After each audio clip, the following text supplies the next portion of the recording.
Hello to the people. We are back to do maintenance. Welcome into a very special bonus edition of the Two Stubborn Nigerians podcast. I'm, of course, one half of your host, Podcast Pete. I am joined as ever by my illustrious co-host, my co-hostess with the mostess. He goes by many names, but over on this side, we like to refer to him as the guy that gave you the look, the verse, and even the hook. That's why every pod sounds like Hex featuring Hex. Say hello. Hello.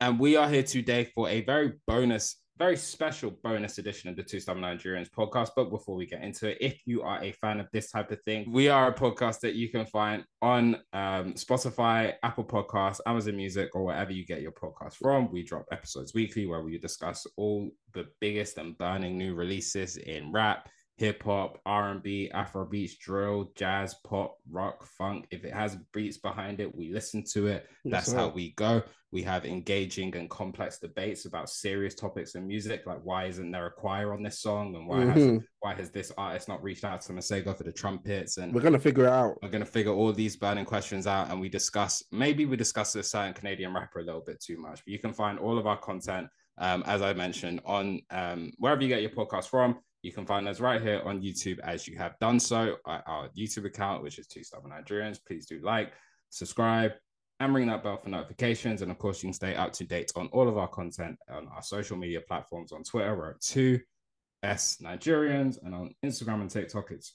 2_stubborn_Nigerians. But we are here today, as I mentioned, for a very special bonus edition of the podcast where we will be providing our initial reactions to Love Sick by Don Toliver. This is a new album by Don Toliver released February 24th, 2023. It's 16 songs, 52 minutes and 50 seconds long. It's the third album release of Don Toliver, following 2020's Heaven or Hell, 2021's Life of Don, and now this new project, Love Sick. As I mentioned, typically on a podcast, we like to give ourselves time, about a week, to really live and digest with an album. But this album just came out the past weekend as well, recording this, so it's still a little early for our likings. But we thought, man, the Don drops, the streets is hot, the streets is talking. So we obviously had to come in here and give y'all our 2 cents on what we thought about this project. And so I'm just gonna kick it straight over to you, man. I think listening to this project probably at your earliest possible opportunity when it dropped, and so Yep. yeah, just take it away, man. What you're thinking, how you feeling, what was your excitement levels knowing that Don was dropping, and how you finding it? Man. Don Toliver has worked himself into a space for me where when he drops, I'm going to listen immediately, which is there's very few artists in that realm now. As we've said on this podcast before in previous episodes, an artist can drop, and usually my bag is I'll wait until Monday, start my week off, whether it's a drive, whether it's waking up and just putting them on the speakers. Usually I let it simmer for the weekend. But not with Don Toliver, man. Don Toliver.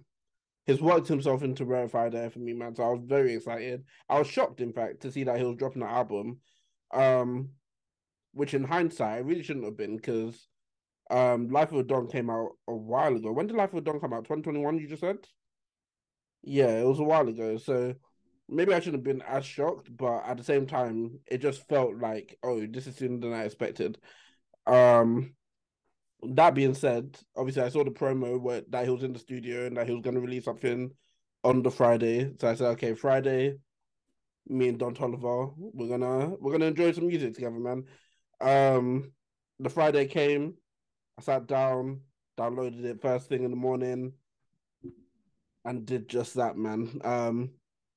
It was an experience. It was an experience, man. But again, it was a shock. It was a shock, and especially seeing when I actually did go to download it, I was shocked to see how many songs there were, because there wasn't really a lot of, oh, there's an album coming this month. Like, it was, he pretty much gave us, well, to me anyway, it felt like a week's notice. So I was expecting like a rather short album. I was expecting maybe 10 songs or less. So to see that there was 54 minutes worth of music, it was like, wow, okay, all right, we're in for something. And what are your thoughts on the album? What are my thoughts on the album? I like it. I like it. I enjoyed it. Um, it was one of those. It uh Don Toliver is a weird one for me, right? Because Don Toliver is growing into one of my favorite artists, but I am still cognizant of his shortcomings, if that's the thing. Yeah, I'm cognizant of his shortcomings in that when I listen to his music, I can tell that there's sort of like it's similar with his last album. It was there on Heaven or Hell a bit, but not too much. Where there's spaces where it's just like we're not necessarily getting into anything groundbreaking, or he's not really shaking the table. There's nothing here where it's like, oh, Don Toliver's like really, really spitting. But at the same time, he made some of the best sounding music I've heard ever. Like this, his music sounds better than pretty much anyone else that's making music right now, other than like a few names. So I can always just sit down and enjoy it, and it always sounds amazing to me. That being said, listening to all my critics here, listening to it, knowing that we're coming to review this album with the structure that we review it, there were some places where I said, "Oh, I'm not actually picking up on the theme necessarily. Like the theme isn't as strong as I thought an album named Lovesick would be, or the lyricism isn't as necessarily wet at this point that I thought it may be at." But it's a weird one because when I listen to it as a fan, which is what I do as my first like 3 listens, I enjoy it still. I enjoy it nonetheless, man. It's an amazing sounding album. It's an amazing sounding album. Yeah, yeah. I think that's interesting. Good takes. For me, man, I didn't know this album was coming. Mm-hmm. I had zero idea. You must have messaged like last week and been like, oh, we want to do Paramore this week. Also, guys, check out our Paramore. This is why review available wherever you get your podcast from and on YouTube as well. Really good content there, man. Really good stuff. Those boys really hit that review out the park for real. If I do say so myself. But you must have messaged and been like, yeah, alongside doing I think we should do the Paramore review and then Lovesick was a bonus. And me, I was like, what the fuck is Lovesick? What is he talking about? Weirdo.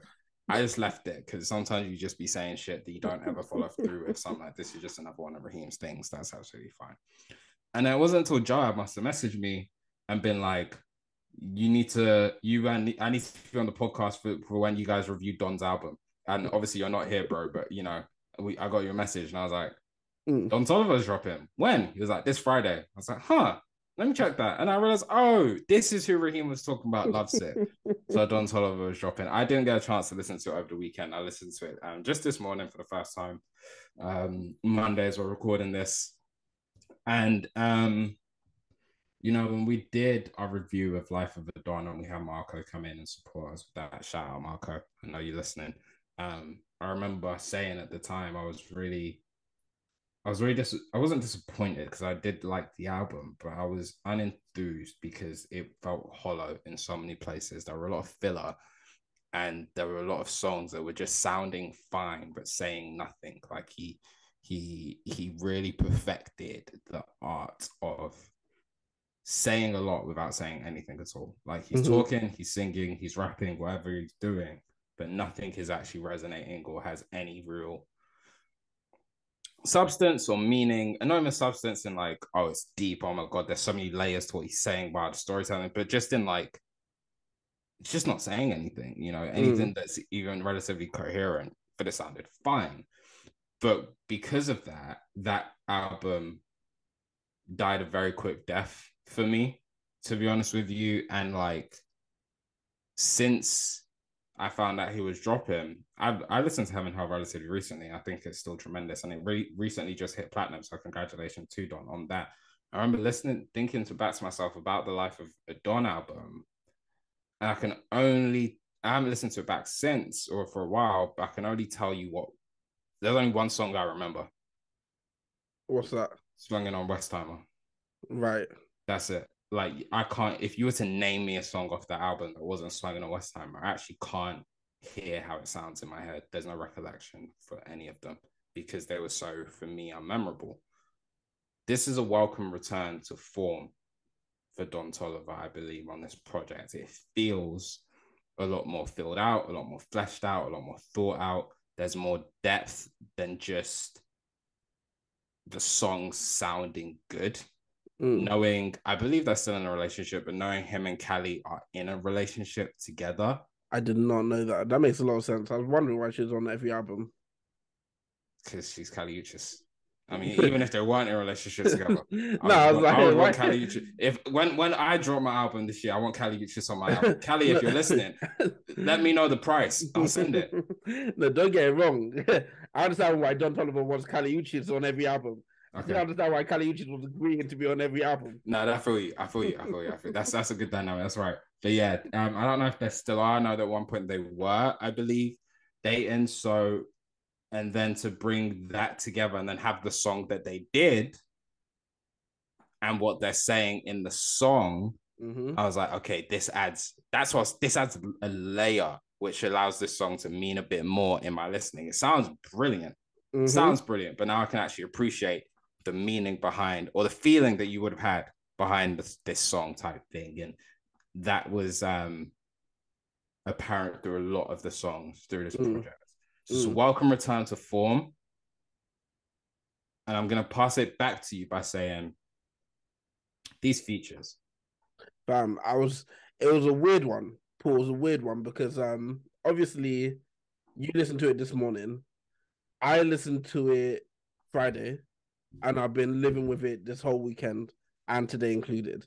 It was only maybe sometime this afternoon that I said, oh, we're actually going to review this album. Let me actually have a look at the features, because I know I like some of these features. I don't actually know exactly who. I don't know if I recognize all the names or all the voices on this.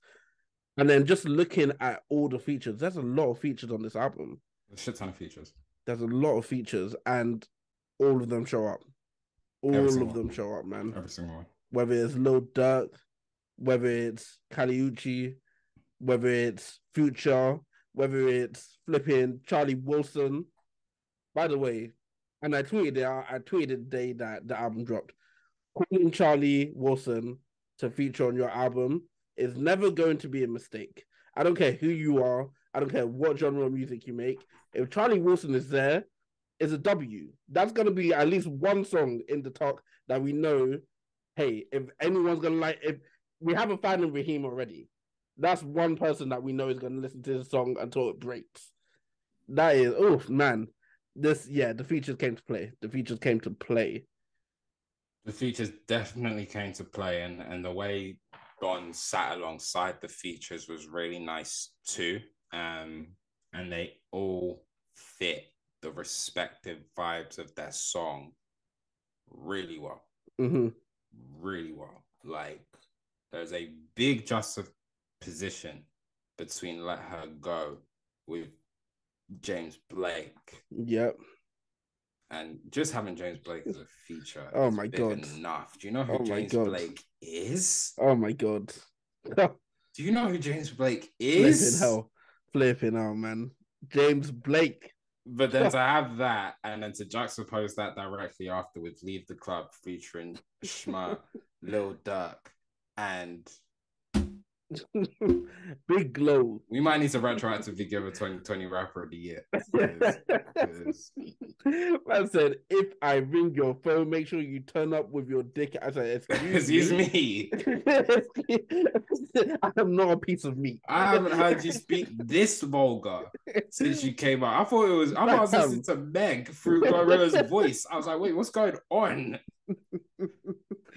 Oh man, Glorilla shows out every time, man. Every time. Goodness. So it's so tough.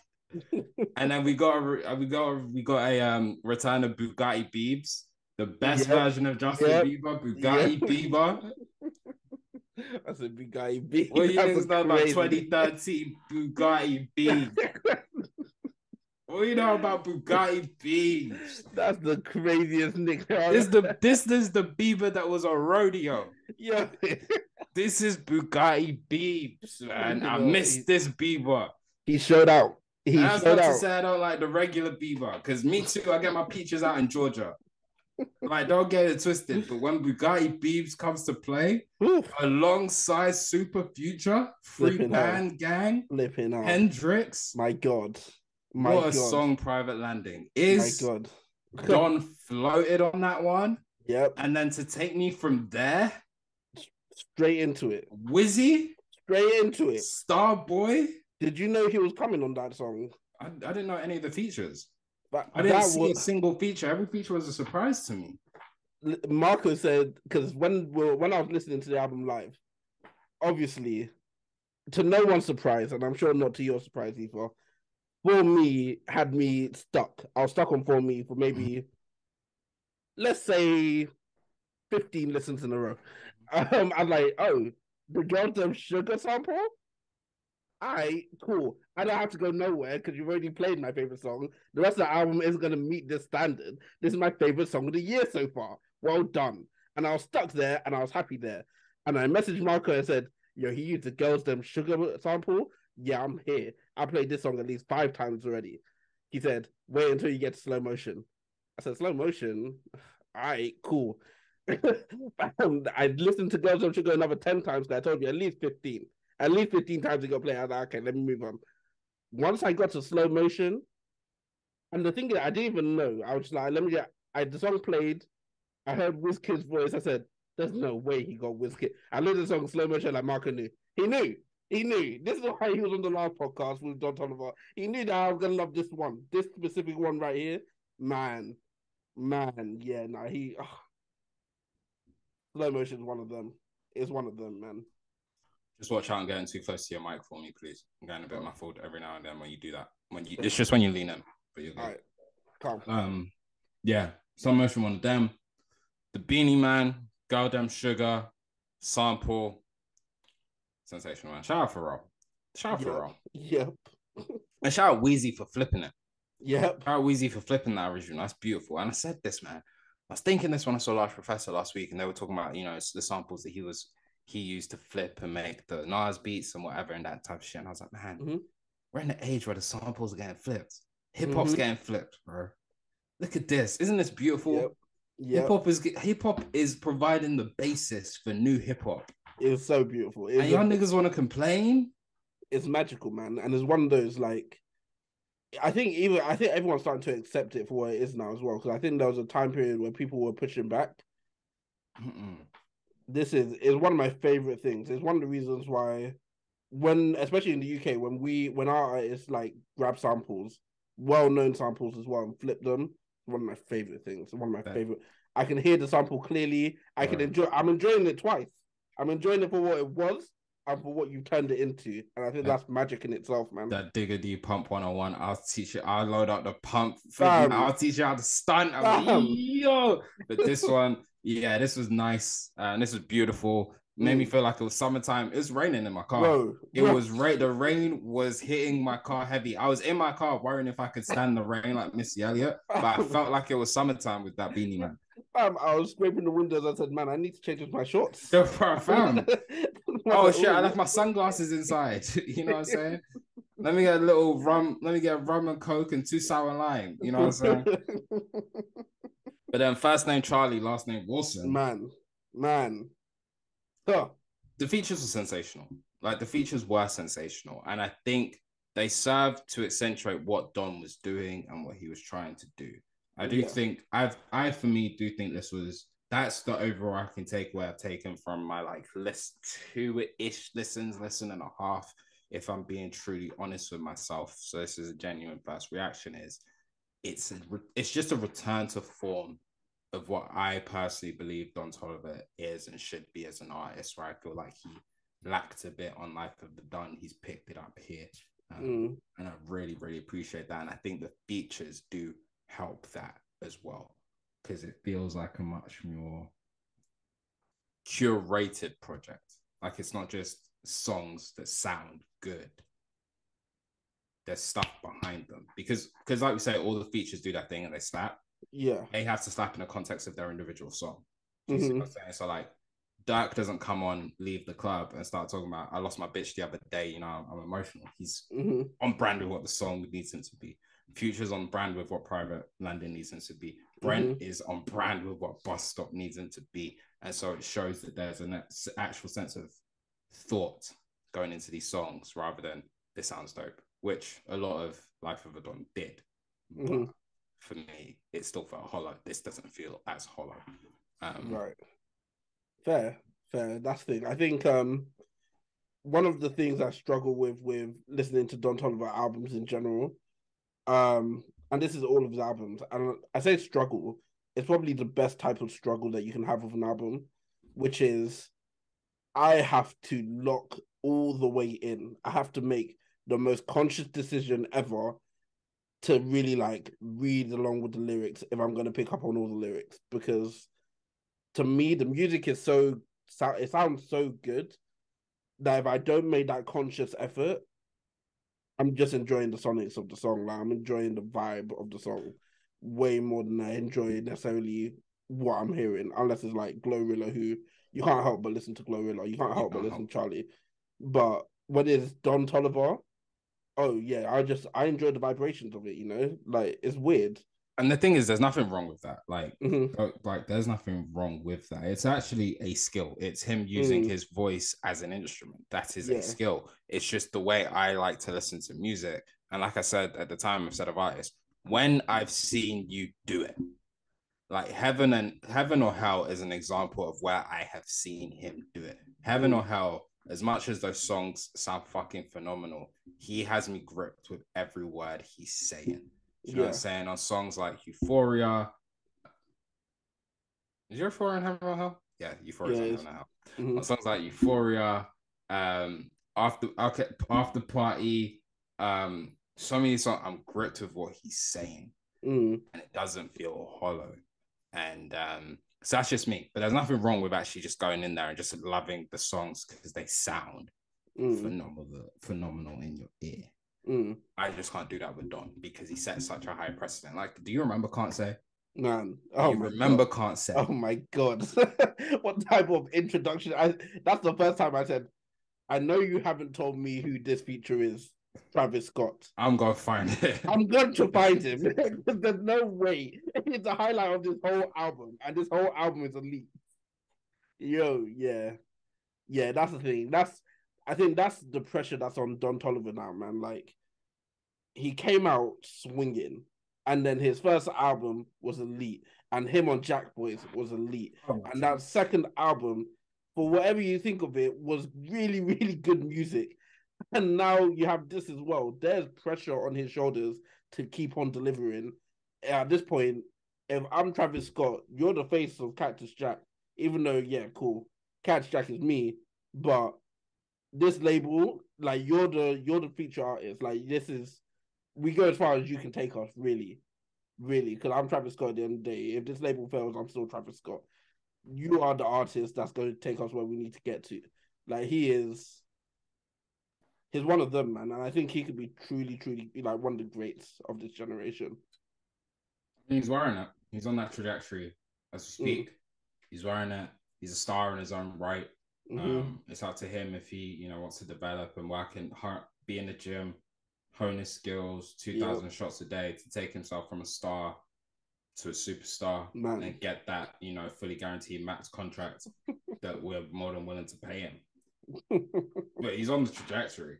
He's on the trajectory, and just like we always say, look at who he's playing with.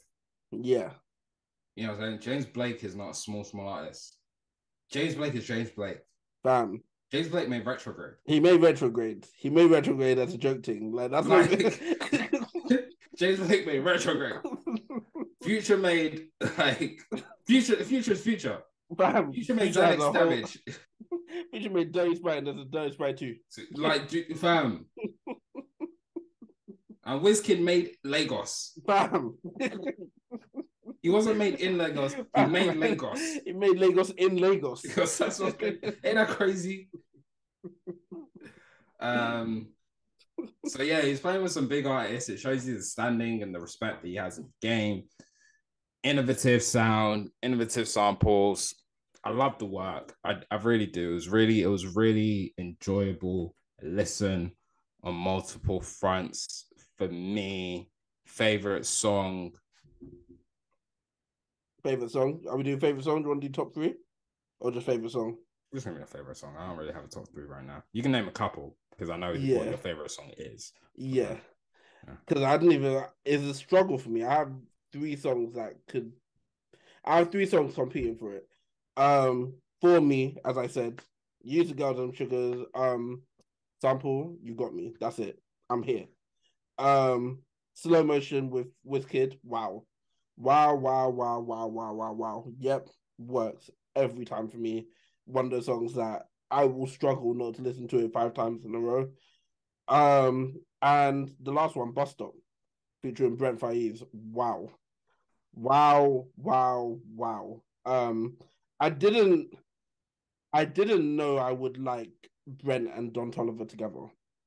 I didn't know I would like it. But man, it works. It works so well. It works surprisingly well. Especially for like who Brent is in my head. There's a lot of features that in my head I just feel like he's not someone who could just work easily with just anyone. Like, how can I put it? Someone like a Ty Dolla $ign or T-Pain or Don Toliver or Roddy Rich. I feel like you can pick them up, put them on most songs, and they can figure it out and be a really, really good feature on that song. Whereas Brent, there's not a lot of artists I even want to hear him with. And if you told me, yeah, Brent is in the studio with Don Toliver, I would have told you, I guess we'll see how it turns out. But I'm not excited. I don't have high expectations for that because Brent isn't someone who I consider to be one of those guys, one of those people who could just give you a hit feature if he decides to. But for him to do what he did on Bus Stop, for Bus Stop to sound how Bus Stop sounds, for Don Toliver to float on Bus Stop the way it floats, for the producer to flip that sample the way he does. Yeah, Bus Stop is one of them. Bus Stop is one of them, man. Yeah, you might have Brent fucked up because I'm ready to have Brent on Westside. Like I've been ready for that. Like Brent to me could play with anybody. Like Brent will make it work with anybody. That's Sonda. You know what I'm saying? You know what I'm saying? Like that's Sonda for real.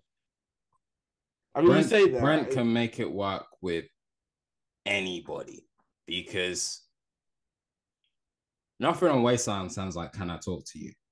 Yeah. Do you know what I mean? Like he has the range in his R&B pocket to do any damn thing.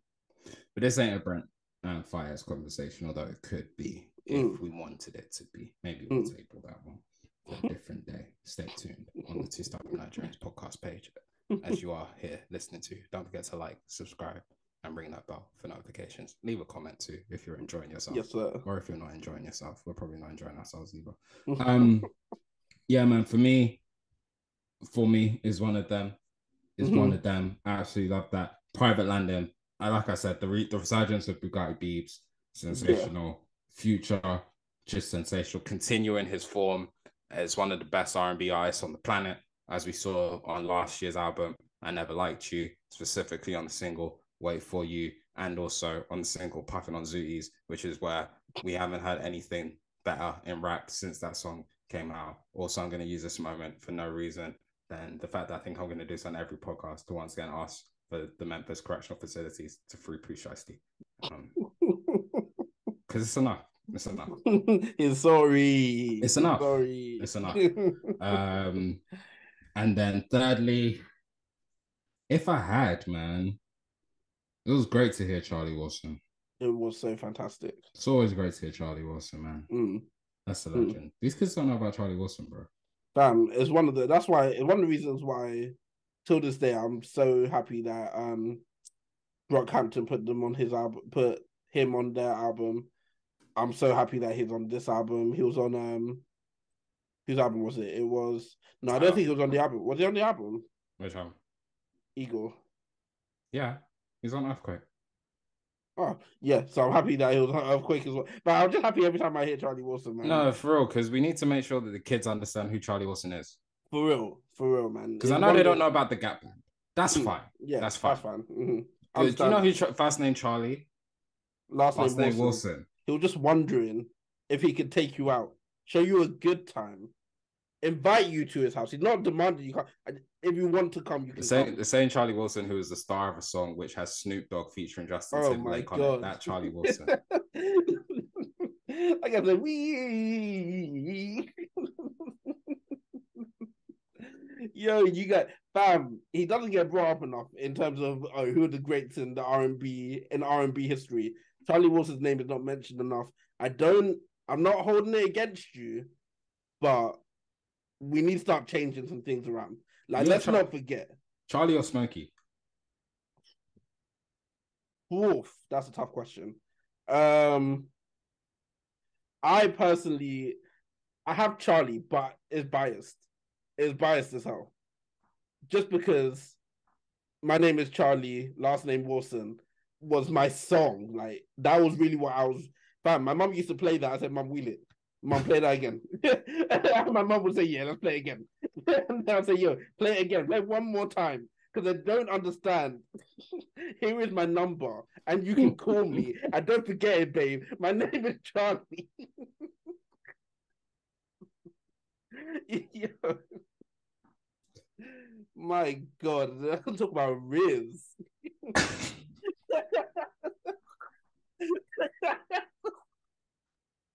Yo, delete my number. Delete my Zoom. Delete all of it. I'd be remiss if I didn't shout out Don for something. I just want you to continue. Each album, give me a new version of Company. Yep. It's one of my favorites. I love this trend. I love it. But I didn't expect the first time I heard Company, I said, "Oh, okay, this is cool. I like this song." Having your company. Ooh, yes, yes. Restore that feeling. It was one of those. I was not asking for a part two, but then he gave me a part 2, and I said, "Yeah, I like this. I like this." And he gave me a part 3, and part 3 might be my favorite so far. Come on, man. Each album done. Just keep reeling up. Company Part 4. Yeah. Give me a new one. Give me no features. Don't bring anyone else on that bitch. Just you. I don't want to hear anyone else's version. Yep. No one else. Fam, Company is Don Toliver's property. No one else should even stand on it. Huh. The next album shouldn't be an album. It should be a 6-song EP with 6 different versions of Company on it. That's a Company Part 4, Company Part 5. That's right. And then I want a feature film. That's what I'm saying. That's what I'm saying. If Kendrick can get away with it, so can you. We'll turn it into a Tony story. That's what I'm saying. What's your initial thoughts on the album, or final thoughts on the album? Obviously, we're not going to take it to the scales as we typically like to do here on the Two Stubborn Nigerians podcast, which you can find anywhere where you get your podcasts, such as Apple Music, Spotify, Amazon Podcasts, Google Podcasts, wherever you get your podcasts from, really. But yeah, what are your sort of final synopsis thoughts on this product? I think it's a very strong album, man. It's a strong album. It's an album that I see myself listening to for a lot of this year, because it's one of those albums that is just very easy to turn on and enjoy. Very, very easy. It's not an album that you need to be in a certain mood or you need to catch a certain vibe to play it. No, you could just turn this on at any time and you'll find enjoyment in it. And for that reason, I can see us getting to the end of the year and it being one of my most played albums, because it's great music through and through. It's fantastic, man. Big fan. Don Toliver didn't let me down. He did exactly what I wanted him to do, which is just give me an album that I can enjoy thoroughly. So yeah, man, I'm happy with it. I'm very happy. Yeah, I agree. It was good work. Like I said, I was just impressed and I'm happy because it felt like a return to the form that I know him to be at in album form. He never dropped off on features, by the way, just to make that clear. Yeah. It was just a project that I personally wasn't the most in love with. So this feels like a real nice return to form. I'm going to enjoy living with it a bit more. We'll obviously give y'all an update on the next full podcast on how the album has lived and has felt. Maybe we table that, and the next album we bring it to the Two Stubborn Nigerians scale of the Black Table Talk, just to give it a ranking so it can officially go into the pyramid. And you'll have to tune into the podcast wherever you get your podcast from, Spotify, Apple Music, Apple Podcasts, wherever you get your podcast from, really, to find out where it ranks. You see, I'm getting the promos in, I'm getting the plugs in. No, you're hitting those marks. I'm doing my work, man. I'm doing my work. I said, we're gonna get paid. Oh, for facts. You're gonna give me my fucking string. Come on, man. But yeah, it was a nice return to form. Good music, good vibes, good songs. Yeah. Shout out to Don Toliver, man. Lovesick. If you haven't listened to it, I would advise everyone to go and listen to it, man. It's, as we said, great music. Also, smart to drop it 10 days after Valentine's Day. Yeah. How did you... I don't want to stray too far off because that was a beautiful ending that we just did. But going into it, it dropping 10 days after Valentine's Day, as you just said. What were your expectations of like what the theme was going to be? Did you have any? No, I mean, you say lovesick. I'm assuming there's going to be some relationship type songs in there. Now, I'm not expecting personally at this stage of his career, and this is no slight. This is zero slight whatsoever. I'm not expecting Don Toliver to come on here when I say relationship type songs to give me like a Mary J. Blige Be Without You. You know what I'm saying? I'm not expecting that. But I was expecting him to do some relationship stuff there. So naturally, the like For Me with Kali Uchis made sense. If I had to Leave the Club, all those different things made sense. So it was more so, it wasn't so much the 10 days after the Valentine's Day that sparked any of that. It was more so just the title is Love Sick in February, the month of love, which is also Black History Month. Happy last day of Black History Month to our American listeners out there. We love y'all, man. Yeah, fair. I don't know. I had small expectations that it was either going to be a very romantic album or an album for the heartbroken. I wasn't sure, especially when I saw the album cover and it was a broken heart. I was like, oh, okay, all right, there's something here. I wouldn't necessarily say that we got what I expected, but yeah, no, the music's still great, so I have no real complaints. Yeah. But hey, as I said, that was Lovesick. Hope you guys enjoyed this review. And as you guys exit stage left, please remember at home that Nigeria never carries last. Peace and love.